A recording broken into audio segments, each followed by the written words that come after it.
महाकाल और युग प्रत्यावर्तन प्रक्रिया डे 31।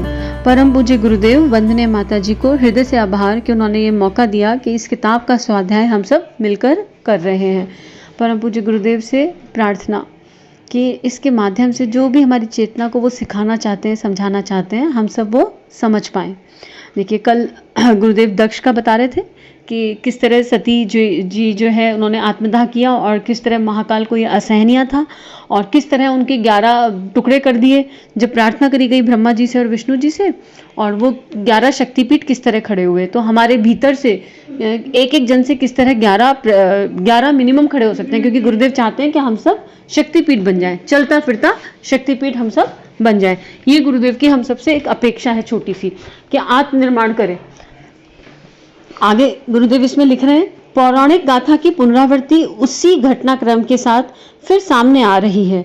दक्षों ने हर क्षेत्र के नेतृत्व पे अपना आधिपत्य किया हुआ है। समाज के मूर्धन्य बने व्यक्ति ना अपना व्यक्तित्व उत्कृष्ट बना रहे हैं और ना आदर्शवादिता की प्रवृत्ति बढ़ने दे रहे हैं। जनसाधारण बड़ों की देखा देखी हे स्तर पर अधिपतित होता चला जा रहा है। मनुष्यता मर रही है, सत प्रवृत्तियां मूर्छित पड़ी हैं। लगता है सती ने आत्मदाह कर लिया। यह स्थिति महाकाल को असहनीय है। उनकी सारी प्रसन्नता सती के साथ, सत प्रवृत्ति के साथ जुड़ी हुई है। इस आत्महत्या के लिए जो भी दोषी होंगे उन्हें रास्ते पर लाने के लिए कड़ा पाठ पढ़ाने की आवश्यकता पड़ती है। तो रुद्र उनकी व्यवस्था करना भी जानते हैं। उनके भैरव, वीरभद्र और नंदीगण उथल पुथल और तोल फोल कला में प्रवीण है। संभवतः अशांति से शांति उत्पन्न करने का प्रकरण फिर दोहराया जाए। महायुद्ध, गृह युद्ध, प्रकृति प्रकोप जैसे वीरभद्र संभवतः मनुष्य को कुमार्ग पर जा रही दक्षता को पुनः पीछे लौटाने और रास्ते पर लगाने के लिए विवश करे। संभव है आज जिस अनैतिक चतुरता को सर्वत्र सराहा जाता है, कल उसी को बकरे के मुंह वाले बकवासी अहंकारी बताकर तिरस्कृत और बहिष्कृत किया जाए। देखिए, गुरुदेव कितना एक एक शब्द को तो समझ पाना भी इम्पॉसिबल है। उनका एक एक शब्द ऐसा है कि अगर हम समझ पाएं और अपने जीवन में उतार पाएं तो जीवन धन्य हो जाएगा। गुरुदेव बोल रहे हैं कि आज वही परिस्थितियां आने को हैं। जिस समय गुरुदेव ने किताब लिखी उसी समय बता गए कि उसी तरह की परिस्थितियां आने को हैं, क्योंकि नेतृत्व कैसे लोगों के हाथ में चला गया है जिनको परमार्थ की फिक्र ही नहीं है, जिनके अंदर का सतीत्व, सत प्रवृत्तियां नष्ट हो गई हैं। और क्या हो रहा है, जो अच्छे लोग हैं, जो मूर्धन्य लोग हैं, वो क्या हो गए, वो अपने आप को बकरा मान बैठे हैं। वो कल स्टोरी बताई थी ना गुरुदेव ने कि शेर थे और सोच रहे हैं बकरा है और मैं लगे हुए हैं। तो जो मूर्धन्य लोग हैं वो अपने व्यक्तित्व को भूल गए और वो अपने अंदर जो अच्छी क्वालिटीज हैं उनको बढ़ाना पड़ेगा ना। जो अच्छा है उसको और बढ़ाओ, उस दिशा में काम करना पड़ेगा। तो उस दिशा में काम करना ही भूल गए, उस प्रवृत्ति की तरफ उसको इग्नोर कर दिया, अपनी अच्छी क्वालिटी को भी एक डब्बे में बंद करके रख दिया है। और इससे क्या हो रहा है, मानवता जो है व्यथित हो रही है। और इससे सत्प्रवृत्तियां जब खराब हो जाती हैं तो फिर ये गुरुदेव पहले लिख चुके कि महाकाल को बस ये बर्दाश्त नहीं है कि मनुष्य की मनुष्यता ही खत्म हो जाए। जो उसका मूल उद्देश्य था जन्म लेने का, वो उसी से विमुख हो गया है। ये महाकाल को बर्दाश्त नहीं है और उससे क्योंकि पूरी प्रकृति में हाहाकार है।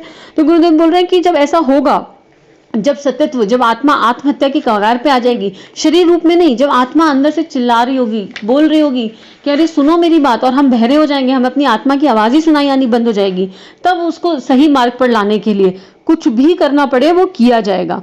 फिर अशांति भी उत्पन्न करनी पड़े। कौन सी अशांति?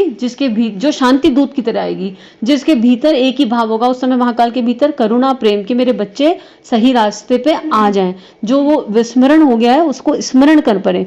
तो ऐसे में उनके वीरभद्र, नंदीगण सब लोग आएंगे। अभी कौन है, अगर हमारे जीवन में आज कोई आके हमें कोई अच्छी बात बता रहा है और हम इसे भूल जाएं, प्यार से बताएगा एक बार दो बार, तो वो कौन है? वो वीरभद्र है ना, भगवान का नंदीगण है। और हम उसे इग्नोर कर दें तो ये हमारी मूर्खता है कि हमने इग्नोर किया। लेकिन गुरुदेव बोल रहे हैं कि उल्टे को उलट के सीधा करने का समय आ गया। कब तक इग्नोर करोगे? अब तो मुझे समझाना ही है। तो ऐसे में क्या होगा, आगे के लिए गुरुदेव लिख रहे हैं, संभवतः ऐसा होगा कि महायुद्ध, गृह युद्ध, और अभी क्या हो रहा है, महायुद्ध, गृह युद्ध, प्रकृति प्रकोप जैसे वीरभद्र। देखिए, ये भी वीरभद्र है। ये कोरोना कौन है? ये वीरभद्र ही है भगवान का। गृह युद्ध तो हो ही रहे हैं, कोरोना के होने से सब घर में साथ हैं और वैसे भी हो रहे थे और साथ रहने की आदत नहीं है, तो कितने सारे गृह युद्ध हो रहे हैं। एक दूसरे के साथ एक घर में रहना लोगों का मुश्किल हो रहा है, डिवोर्स रेशियो बढ़ रहा है। आप इमेजिन करिए स्थिति के एक घर में रह रहे हैं, अपने घर का काम करना मुश्किल लग रहा है, आदत ही छूट गई है, पता नहीं किस दिशा में चले गए थे। तो ये सब गुरुदेव बहुत पहले लिख गए कि संभवतः ये सब हो। और क्यों हो रहा है ये सब? ये बात कल भी हुई कि इस लॉकडाउन में कितने लोगों का ट्रांसफॉर्मेशन होगा पॉजिटिवली, हम इसको इमेजिन भी नहीं कर सकते। लाखों की तादाद में लोगों के अंदर एक भावना का प्रभाव उमड़ेगा। पहले इरिटेट होंगे, परेशान होंगे, दुखी होंगे, ये क्यों, वो क्यों, ऐसा क्यों, हमारे साथ क्यों। और उसके बाद जब छटपटा जाएंगे, अच्छे से छटपटा लेंगे, अच्छे से हाथ पैर फेंक लेंगे, तब छटपटा के क्या करेंगे, एक टाइम पे शांत हो जाएंगे, क्योंकि ये परिस्थितियां तो अपना समय लेके ही जाएंगी। और जब शांत होके बैठेंगे तब महाकाल का वो प्रभा कहेगा, बेटा आप सोच लो, अब समय है, छटपटा लिए, चीख लिए, चिल्ला लिए, सब कुछ कर लिया, तुमको हर तरीके से बताया, अब इस तरीके से समझ लो, अब अंदर, अपने अंदर चले जाओ, अपना चार्ट बना लो, अपना रूटीन बना लो, देख लो कहाँ गड़बड़ हो रही है, और जो कमियां हैं उनको अभी भी ठीक कर लो। और केवल केवल इसलिए हो रहा है ये सब कि हमारे भीतर देवत्व का उदय हो जाए, हमारी मानवता जाग जाए। नहीं तो गुरुदेव फिर वही बात लिख रहे हैं कि नहीं तो क्या होगा, वही बकरे के मुंह के जैसे अहंकार में डूबे रहेंगे, फॉल्स ईगो में, और मैं करते रहेंगे, मैं प्रकृति चला रही हूँ, मैं देश चला रहा हूँ, मैं ये चला रहा हूँ, मैं घर चला रहा हूँ, मैं गृहस्थी चला रहा हूँ। कोई कुछ नहीं चला रहा, सब कुछ ऐसा का ऐसा है, सब धरे के धरे बैठे हुए हैं। कोई कौन कहाँ चला रहा है, आप बताओ क्या चला रहे थे हम, आज हम कुछ चला पा रहे हैं? सारी फॉल्स ईगो, कितने लेयर्स फॉल्स ईगो के टूट गए, कितने लेयर्स फॉल्स ईगो के खत्म हो गए। तो गुरुदेव बोल रहे हैं कि जो नहीं मानेंगे उनको उनको तिरस्कार और बहिष्कृत किया जाएगा, उनको उनको दंड मिलेगा ही। और कौन सा दंड होगा? कर्मों का। लेकिन जब मान जाओगे तो वो इतनी करुणा की सागर है। एक बार आप कह दो हमें आपकी राह चलना है, जो आपकी राह मतलब सत प्रवृत्तियों की राह पे चलना है, मानवता की राह पे चलना है। एक बार हमारे दिल से ये निकले कि हमें बस मानवता की राह पे अब आप चला दो, जिस राह पे आप जो जिसलिए हमारा जन्म हुआ था, हमारे जन्म लेने के मूल उद्देश्य को बता दो, तो फिर उनकी करुणा, उनका प्रेम अपरंपार है। ऐसा लगता है कि बस गोदी में ही लेके आपको बैठे हैं और हर कदम आपसे पहले ना आपके जीवन में आने वाली समस्याओं को वो देख रहे हैं, और फिर कोई समस्या शेष बचेगी नहीं। पर एक बार वो समर्पण, एक बार वो भाव, वो प्रवाह भीतर से जागृत हो, आप इमेजिन भी नहीं कर सकते कि जब वो प्रवाह और भाव जागृत हो जाएगा। ये अनुभूति, अनुभव के स्तर का है।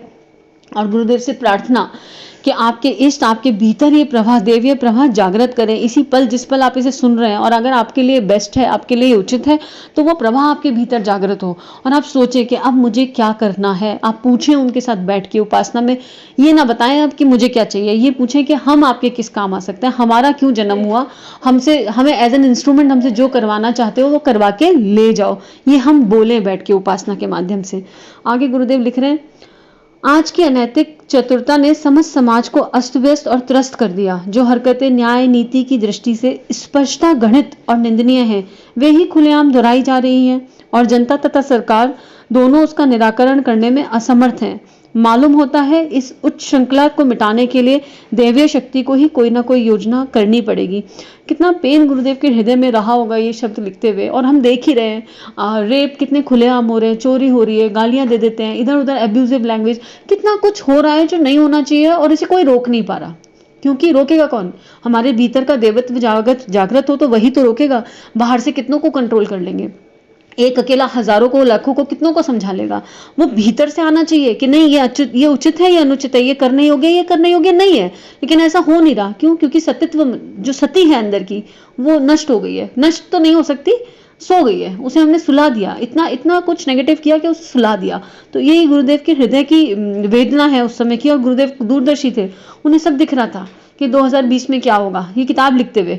और जब वो दिख रहा होगा तो उन्होंने कितने एफर्ट्स लगाए होंगे कि ये परिस्थितियां ना आए। ऐसा नहीं कि एफर्ट्स नहीं लगाए होंगे, जैसे कृष्ण जी ने कभी युद्ध नहीं चाहा, जैसे राम जी ने कितनी शांति संदेश भेजे, ऐसे गुरुदेव ने भी बहुत प्रयत्न किए होंगे, बहुत बहुत प्रयत्न किए होंगे अनगिनत, कि लोग मान जाएं, लोग समझ जाएं और इस तरह की परिस्थितियां ना लानी पड़े। समय के चक्र को मैं बदल दूं, मेरे बच्चे समझ जाएं। लेकिन हम लोग समझ ही नहीं पाए। और अब इन परिस्थितियों में भी हम लोग समझ जाएं तो बस कृपा है। यही प्रार्थना कि अब अभी भी हम समझ जाएं। मैं एज एन इंडिविजुअल भी अपने जीवन को देखती हूँ तो बहुत सारी चीजें ऐसी दिखाई देती हैं जब ग्लानि होती है अपने ऊपर कि अभी भी नहीं सुधर रहे, अभी भी नहीं ट्रैक पे आ रही गाड़ी, तो कैसे ट्रैक पे आएगी। और लेकिन विश्वास है कि इस राह चलते चलेंगे ना तो कभी तो ट्रैक पे आएगी। कम से कम एक कदम तो बढ़ा उनकी कृपा से। आगे गुरुदेव लिख रहे हैं, महाकाल का विक्षोभ एक तरह ही से ही शांत हुआ था, एक ही तरह शांत हो सकता है। उनकी प्राण प्रिय सती को पुनर्जीवित किया जाए। के शव से एकादश सतियां प्रादुर्भूत हुई, 11 शक्तिपीठ बने। हम मानवता के उन्नायक अगणित शक्ति केंद्र ऐसे स्थापित करें जो भगवान शिव के संसार को सुरम्य, सुविकसित और सुसंस्कृत बनाए रखने में समर्थ हो सके। रुद्र कोप से बचने का यदि कोई समाधान होगा तो वह उसी स्तर का होगा, क्योंकि उपरोक्त पौराणिक उपाख्यान के अनुसार अतीत काल में होकर गुजर चुका है।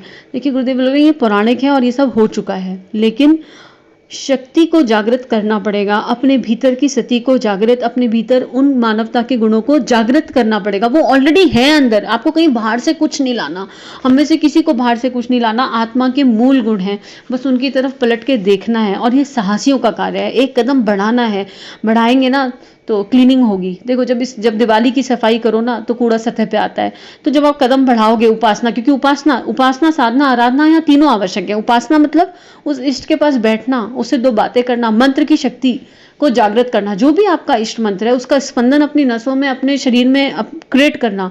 साधना मतलब अलर्ट रहना, हर एक विचार, हर एक भाव के लिए ये ठीक, ये नहीं, ये आना चाहिए या नहीं आना चाहिए, जो नहीं आना चाहिए उसे ड्रॉप करना। और आराधना मतलब परमार्थ का भाव जागृत करना। और यही एक रास्ता है महाकाल को शांत करने का, कि हम एक साथ मिलकर प्रॉमिस करें खुद से, अपने अंदर से, अपनी आत्मा से, अपने अंदर बैठी माँ सती से, अपने अंदर बैठे शक्ति स्वरूप से प्रॉमिस करें कि अब हम तैयार हैं समर्पण के लिए। अब जिस राह चलाओगी हम चलने को तैयार हैं। लेकिन हम ये बोले तो सही कि हम चलने को तैयार हैं, वो तो चलाने के लिए तैयार बैठे हैं। हम अपने फॉल्स ईगो को, बकरे वाली मैं को छोड़कर बस बैठ जाएं। अब छोटे बच्चे, जैसे एक छोटा सा बच्चा बैठ जाता है ना, 6 महीने का बच्चा माँ की गोदी में, न्यू बॉर्न बच्चा माँ की गोदी में होता है, बैठ जाता है, माँ जैसे जैसे कहती है वैसे वैसे वो करता जाता है। कभी भी उसमें वो अपनी मैं नहीं करता, अपनी टांग नहीं अड़ाता कि नहीं आप मेरा सुसु साफ करो, मुझे नहीं करानी, आप पॉटी साफ करो, मुझको नहीं करानी। ये बच्चा नहीं करता। बड़ा होने के बाद थोड़ी जिद करता है। तो हम बड़े ही ना बने फिलहाल के लिए, पहले बच्चा बन के ये सीख ले, और फिर जब बड़ा होने का समय आएगा ना तो वो बड़ा भी करेंगे। जब रिस्पॉन्सिबिलिटी देने का टाइम आएगा तो ऑटोमेटिक रिस्पॉन्सिबिलिटी दे देंगे, पता भी नहीं चलेगा हमें। लेकिन हम वहाँ जाएं तो सही, हम बैठे तो सही, ओके हम बच्चा बनने को तैयार हैं, आप जो बोलो जैसे बोलो हम करने को तैयार हैं, आप हमसे करवा के ले जाओ। बस वो भाव हम सबके भीतर अब जागृत हो जाए, यही प्रार्थना। अगर हमें अपनी संस्कृति को, अपने समाज को सुविकसित बनाना है, संस्कृत बनाना है, और हमारे हृदय में भगवान से प्रार्थना, महाकाल से प्रार्थना कि हम सबके हृदय में वो प्रवाह इस वेग के साथ जागृत हो कि हम उसकी अनसुनी अब ना कर पाए, अब उसे सुन के ही रहें, और सुन के इस तरह सुने कि वो फॉलो हो जाए। बस सुन के एक कान से सुना दूसरे से निकाल दिया, तुरंत हमारे आचरण में आना शुरू हो जाए। बस यही प्रार्थना प्रभु से। कल एक नया टॉपिक रहेगा। आज के लिए इतना ही। भगवान को अनंत धन्यवाद, अनंत धन्यवाद। आप सबके माध्यम से इस आत्मा का भी स्वाध्याय प्रभु करवा रहे हैं, तो आप सभी को अनंत धन्यवाद माध्यम बनने के लिए। Thank you so much to everyone.